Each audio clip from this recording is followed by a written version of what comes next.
Joining me to help break down this mess that took place in New York over the past week is the great Jeff Warren. Of course, you know him as the host of the Philadelphia Sports Table. I have been a guest on Jeff's show more times than I can count over these last 10 years, however many times I've been on. But Jeff and his crew have what I think is maybe the longest running Philadelphia sports podcast in the market right now. And it's a terrific show. If you haven't checked it out, the Philadelphia Sports Table, they're putting out multiple shows every week, covered Phillies, Eagles, Flyers, Sixers, everything that your heart could desire if you're a Philadelphia sports fan. And of course, Jeff knows his Phils. So joining us to break down this series against the Mets, heaven help him. Jeff, welcome back to Hittin Season. How are you, buddy? I'm doing all right, man. Thanks so much for having me. It's always great to have you on the Philadelphia Sports Table podcast show, and it's great to be on Hittin Season here. Yeah, always a pleasure to talk to you, pal. And unfortunately, I wish we had a better team to talk about at the moment, because right now this Phillies team not playing very good baseball. Bryce Harper said as much after the game on Wednesday. You know, he's basically telling people, stop saying it's still early. Like, you need to be playing good baseball as much of the season as you can. And so, let's just zoom out for a second. After this 3-game sweep at the hands of the Mets, we all know the Phillies got off to that hot start. We all know they've been struggling mightily since then. What's your level of concern on a scale of 1 to 10? Rate your level of concern for this baseball team, understanding that as we record it is still just April 23rd. Exactly. See, that's the issue. It's April 23rd as of us recording this. I do not want to panic at all. In fact, last week our podcast was titled, Should We Be Panicking Over the Phillies? No, we should not be panicking. But that level of concern, John, the door is cracking open. The door is cracking open for the level of concern, whether it's runners in scoring position, what these guys are doing in the batting box, what the bullpen has looked like thus far, and even some of the starting pitching. I mean, look, it is an even number. I'm sorry, it's an odd number year. So Aaron Nola is not going to be performing too well here. It is the most astonishing thing that I have seen in Major League Baseball. I think in all the years I've been watching since I was a kid. If it's an even number year, Aaron Nola is going to be doing just fine. If it's an odd number year, who the heck knows what's going to happen with him? But the level of concern you asked about, the door is opening to that, absolutely. And I think the reason it's happening is not just because of a rocky last few weeks. Yeah. And people have rightly noted that going back to right after the London series last year, this team has been about a 500-ish team. They haven't played at an elite level. They got off to that great start last year. They were playing against the softer part of their schedule, and they did what they were supposed to do. They beat the teams that they were supposed to beat. But right now, especially after this series against the Mets, there's just so much. We've seen this story before. We saw this play out last year, and in the playoffs the last 2 years. We see that this offense, especially in these kind of clutch situations against good teams, they seem to turtle up. They chase. They get themselves out. They've been doing a better job overall of getting on base this year, but these struggles still remain with these players who have been around for a really long time. And the bullpen in this series absolutely wetting the bed over and over and over again. So I think that's the thing. These perceived weaknesses that we had of this team coming into the season, they haven't been covered up. They are there. They are laid bare before us, especially against good teams like the Mets. And I'll even say when they played the Braves a couple of last week in Atlanta. Yes, absolutely. Look, if I can bring an analogy to the discussion here, we're heading into spring, okay? It's nice out. It's been nice where I live up here in Pennsylvania. It's nice and warm out, and sometimes when it's nice and warm out, you like to take a nice beverage, an adult beverage, maybe out to your porch or something, and you may leave it there for a little bit, and it gets lukewarm. When you take that next sip, it's a little lukewarm. That's what this Phillies team is at this point in time. It's a lukewarm team, and I am so very disappointed, quite frankly, at Romano and Jordan Romano coming out of the bullpen. And I don't know if there's an injury issue going on with him at this point, John, but we saw velocity where he was in big trouble earlier in the season. His velocity has increased, from my understanding, over the course of these past few outings, but there's something still going on with him. A lukewarm bullpen. We have lukewarm issues when it comes then to runners in scoring position. As we all know, it just seems to be an ongoing theme with this Phillies team year after year. Look, it's a lack of execution, and I think it's also a lack of recognizing the situation that many of these guys are in. And at the end of the day, what does that actually mean? it means the sports psychology of this team isn't where it needs to be at this point. And it goes to kind of what Bryce Harper was essentially saying as well. Sports psychology is at work here, and these guys got to get out of their head. Well, and he was talking about the younger players when he had mentioned that, but let's talk about Bryce Harper and Trey Turner. Let's talk about the two $300 million guys. When the going gets tough, these are the two cornerstone players. Dave Dombrowski and John Middleton said these are the two guys who are going to be at the center, at the heart, at the core of what we expect to do over the next decade. Yeah. And they have not performed, especially against the Mets over the last couple of years. But even in this series, they had opportunities and got themselves out. Some terrible at-bats by the veteran players, not the young guys who, and again, the young guys on this team, not really all that young anymore. Exactly. So there's no second-year player that's still just getting his feet wet. Everybody that has been on this team for the last 4 or 5 years. Absolutely. John, when I am thinking to myself, well, you know what? I don't know. I'd like to see maybe a little bit more of Johan Rojas batting .317. I know he's only had 41 at-bats this season as of us recording this. But his .317 batting average, and I know batting average isn't everything, but I'm okay with that. And when I'm thinking, oh, we may need a little more Johan Rojas, we're in trouble here. Yeah, you know, you want to be. Exactly. Trey Turner, where he is at right now, he's batting .247. He's got 7 RBIs, 1 home run on the season. I'm so disappointed where these veterans are at right now and the type of direction they're inevitably giving to some of the younger players on this, quote, like you said, younger players on this team as well. They have to get out of their way. They have to realize the situational baseball that they are in. And for the life of me, I can't understand how they're not realizing it, being the veterans that they are in this league. The Mets really showed something this week, I think, too. I mean, this was a carbon copy of the National League Division Series. Like, if you thought that was a fluke, the way the Phillies lost last year, this series, and maybe that's what's really getting at the heart of a lot of the angst, this series kind of showed you it wasn't a fluke. Like the Mets appear to be the better team right now. And that's not surprising. There are a lot of people who picked the Mets to win the division. They were a popular pick to go to the World Series, and just the Phillies were as well. But after watching this series, are you more convinced that, hey, the Phillies are just kind of playing bad, the Mets are hot, but these teams are actually closer than this series made it look like? Or do you get the sense that the Mets are kind of pulling away from the Phillies right now here in 2025? Well, as of us recording this, Phillies are only back 5 games, I believe. You wrote a piece on thegoodfight.com this past week about the vibes here, and that is so important. More important during the postseason, of course, and in the weeks leading up to the postseason, because you want to be hot, of course, in the postseason.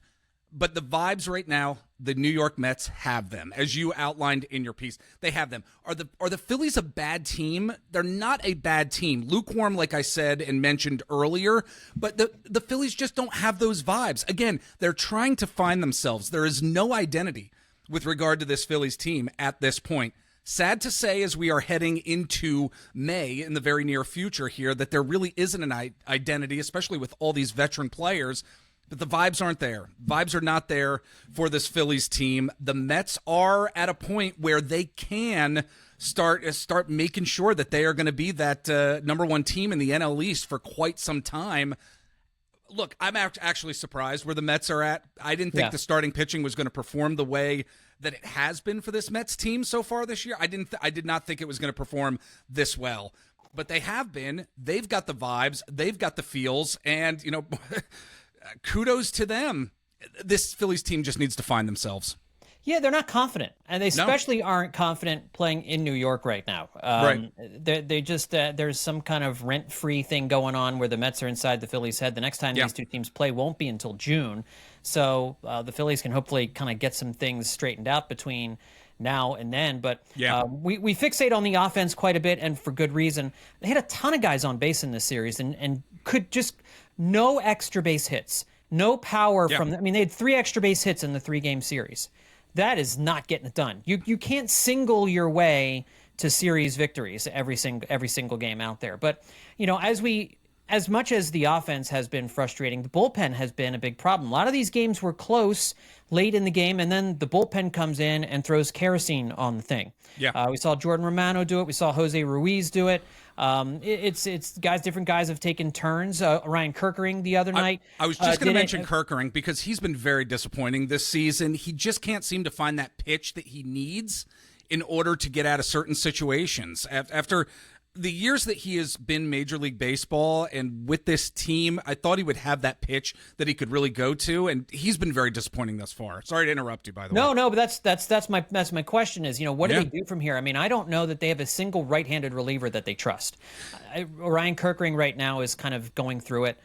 You've got Jose Ruiz, who is getting no swing and miss. I think 18% strikeout rate right now for him. That is not going to get it done as a seventh inning relief pitcher in the majors. Joe Ross, I know he had 3 good innings the other night when Christopher Sanchez had to leave the game early, but this is not a guy that you're relying on for to protect late leads. So right. I don't know where the right-handed relief pitcher is on this team right now that you trust. I guess the question is, again, it being April, last year the Phillies bullpen was 3rd worst in baseball in April, and then it was the best in May. Yes. There was turnover there. So do you see any turnover happening? Do you see some of these guys maybe coming out? And I was looking at AAA. I know they moved Seth Johnson to the bullpen. They think that his stuff's going to play up better in the bullpen. That's not happening immediately. So I'm just kind of curious your thoughts on the state of the bullpen right now. State of the bullpen, terrible. I believe they're 2nd worst in the. Are they 2nd worst? I think in Major League Baseball, the Nationals being the worst. I believe they were a couple days ago. Yeah. It's tough to fall out of a basement window at this point where this where this bullpen is at, and I really caution saying this. But with Ranger Suarez coming back, you wonder if there are discussions about whether or not he can possibly or should, at this point, go to the bullpen, make a couple appearances there. There are questions about that, especially with Chris Sanchez and his injury, that they are certainly going to want to nurse. I mean, we do not want him to be nursing it throughout an entire season. From what Dave Dombrowski said, that's probably not going to happen in terms of the evaluation with the trainers and the medical staff. However, I do wonder if they put Ranger Suarez into a bullpen type situation to make his Major League Baseball debut. Again, you need something. When you're the 2nd worst bullpen in Major League Baseball, you need some sort of spark. Ranger Suarez could be that, John. Let me ask you this about Andrew Painter. Yes. He's getting started pitching in AAA right now. He's down in low A. I think he's kind of getting, or high A. He's getting started down in Clearwater. Going to work his way up. He's only got so many bullets this year. Yeah. Do we see him before June? Does he come to the majors next month? In my opinion, so we're talking about what the Phillies bullpen did last year. And not in the bullpen. I'm sorry. I don't, not as a bullpen. Oh, in the bullpen. Okay. I think it's absolutely possible. It's absolutely. I mean, I think as of last week, he only threw maybe 9 pitches or so last week, and certainly that's going to be increasing over the course of his rehab.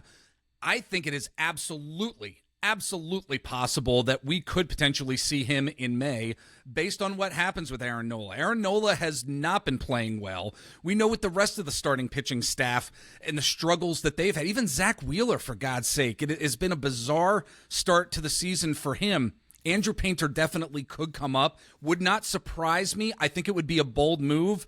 There needs to be a bold spark somewhere for this team, whether it's Andrew Painter, whether it is bringing someone up from AAA. The team needs a spark. I think it's absolutely possible that we could see Andrew Painter sooner than later. I think you hit the nail on the head. This team needs a spark. That's exactly what they need. There's no vibes. There are no good vibes. There's no juice right now with this team. Everybody's just kind of sleepwalking. It's almost like they're sleepwalking to October. Like they just want to get through this regular season as quick as they can so they can get to October and prove themselves. But as we all know, a lot of baseball left though. There's a lot of baseball. A lot of baseball left. And like JT Realmuto realized last year, you can't flip a switch. Right. There's no there's no switch to flip. What's your concern level over Christopher Sanchez? Based on Dave Dombrowski's comments today, saying that the medical staff was gave him a quote, okay, I'm feeling good about that. No need to rush him back. Give him some time. Let the healing process manifest itself because he's the best pitcher on this team, basically, at this point, in terms of the starters. So make sure he's okay. If he has to miss a start, again, with Ranger Suarez coming back, perhaps he could take over a game for Christopher Sanchez. I'm completely fine with that. But he right now is the, quote, ace on this team, and you got to protect him at all cost. Yeah, it sounds like they're going to hold off on bringing Ranger Suarez up right away. They're going to try and move the rotation around and flip-flop guys and stuff, and they're hoping he just misses one start. So that is good news, because immediately when you hear forearm strain or forearm tenderness, you think Tommy John. That it's those two things are linked. Generally, that's the precursor when there is a Tommy John, but it doesn't necessarily always mean forearm strain means Tommy John. But those two things are linked, so that always perks your ears up when you see that, and it's always a big worry. So we'll see how it goes. If they have him get an MRI, I would not be at all surprised to see him hit the injured list. I wouldn't be surprised either. As much time as possible to do this. Yep. All right, Jeff. Last thing, the Phillies are heading. They have an off day finally. 16 games in 16 days. That could also have affected how they played this week in New York. At the end of a long, kind of grueling stretch of games there. They now have the day off on Thursday before a 3-game series against a very good Chicago Cubs team at Wrigley Field. Always fun watching the Phillies play in Wrigley. Do they right the ship at all in Chicago? Say play Sunday Night Baseball. It's usually a house of horrors for them, Sunday Night Baseball. How do you think they do this weekend? I think we need to see some stuff. We need to see that spark that we were just talking about that they don't have. But I think we need to see it from guys who have been able to step up in recent games. I'm talking about Bryson Stott, as he is batting .298 at this point in the season. Nick Castellanos, there's been some consistency with him during the early part of this season. I think if these guys are able to stay consistent, it could potentially help out the other team. And again, from a sports psychology standpoint, these guys they just need that spark. They need to find it within themselves. The first 3 series of this season, they ended up winning. I remember talking to you, John, I believe it was about after the Dodgers series, and saying that it was absolutely possible for this team to compete with the big boys here in Major League Baseball. I still think they can. The Cubs series, I think, is going to tell us some things as we're going to be heading into May here, and whether or not they're going to be able to right the ship a little quicker as we want, or if it's going to take some more time. Well, folks, Jeff will be talking about the Phils, and, of course, Eagles draft night is Thursday night, so the Phillies are off. You'll be able to focus in and wait 6.5 hours for the Eagles to trade out of the first round and totally make the evening a total waste of time. But Jeff will be talking. I'm sure he's been talking Eagles draft, and I know he has, as a matter of fact. And so this week's podcast should be a doozy. So make sure you check it out on all the podcast platforms, the Philadelphia Sports Table. Jeff Warren, good friend of the podcast. Thanks for coming back on Hittin' Season. Always appreciate it, pal. Appreciate it, my friend.